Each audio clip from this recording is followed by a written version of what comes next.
Story time about my teenage life, part 7. Umiinom ka ba ng alak? Kasi ako oo, pero hindi ako malakas uminom ng alak. Sobrang bilis ko lang malasing mga ante, lalo na pag gin bilog yung iniinom. Ay, nako! Sino na dito naglasing-lasingan? Oh, guilty! Ako, naglasing-lasingan na ako before. Pero, hindi sa inuman. And hindi para makantsyog ng iba-ibang lalaki dyan. Naglasing-lasingan ako kasi ayaw kong mapagalitan ako ng papa ko. Ganito kasi yung kwento noon. Di ba nga palagi akong tumatakas tuwing gabi? Tapos, minsan kapag gumagala ako ng hapon, kinabukasan na ako umuwi. Hindi na kinaya ng tatay ko mga ante. Binigyan niya na ako ng last warning. Sabi niya, last warning, pero after yun, ang dami pang warning. So, yung warning na yun mga sis, kapag 10 p.m. na ng gabi at wala pa ako sa bahay, lumayas na ako. Hindi na nila ako pagbubuksan ng door. Itatakbol na daw nila ako. Tapos mga auntie ko, nakipag-inuman kasi ako noon. Tapos kasama ko yung tita ko. Which is yung tita ko mga ante, kasing edad ko lang. So kasama ko yung tita ko and yung third guy doon sa story ko. Kilala nyo na yun. So lahat ng kasama ko mag-inuman, yung tita ko which is na kasing edad ko lang, yung third guy doon sa story ko, and yung pinsan nung third guy sa story ko. E di yan, pasarap, inuman-inuman. Siyempre, napapasarap ang kwentuhan, ayaw nang umuwi. Tapos, pagkatapos namin mag-inuman mga ante, pagtingin ko sa orasan, 11 p.m. na. Hindi pa naman ako masyadong tinatamaan ng alak nung kasi nakadalawang bote lang kami ng MP. Pero I think yung medyo nahihilo ka na, pero alam mo pa yung ginagawa mo. Ganun pa lang yung tama ako talaga nun.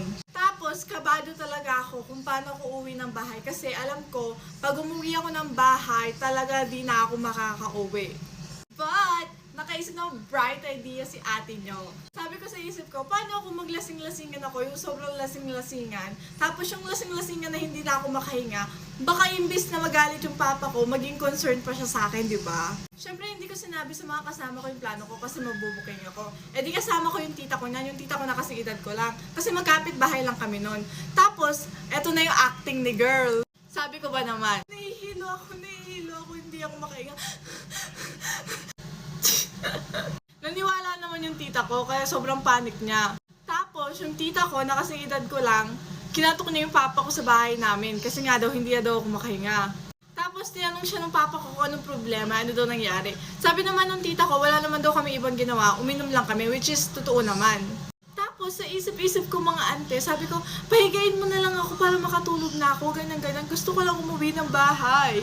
Mga ante, hindi nyo kakayanin yung ginawa ng papa ko.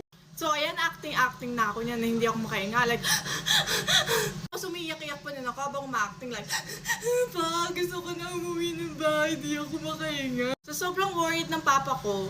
Pamilya nga kasi kami ng mga OA. Imbis na makatulog na ako mga auntie ko, sinugod niya ako sa hospital. E di yan, nasa hospital na kami, tapos sinugod niya ako sa emergency room. Tapos yung mga nurse nagpapanik kasi ginugulo niya talaga. Unahin niyo yung anak ko, hindi na siya makahinga. Sabi ko naman sa isip ko, gusto ko lang matulog, oh my God.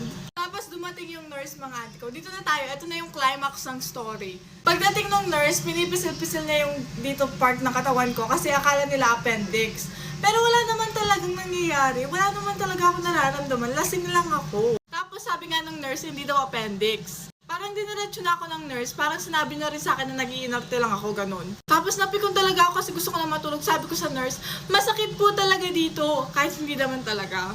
So dahil OA nga yung papa ko mga ante, tinanong niya yung nurse kung pwede ba daw akong ipa-drug test doon kasi daw baka din-drugs daw ako ng mga kainuman ko. Nakahiga na ako sa hospital niyan. Tapos kinuha na ako ng dugo ng nurse para sa drug test. Sabi ko na walang nag-drug sa akin, Diyos ko. Sabi ko lang sa isip ko yun. So sobrang love ako ng papa ko mga ante, kahit acting lang yun.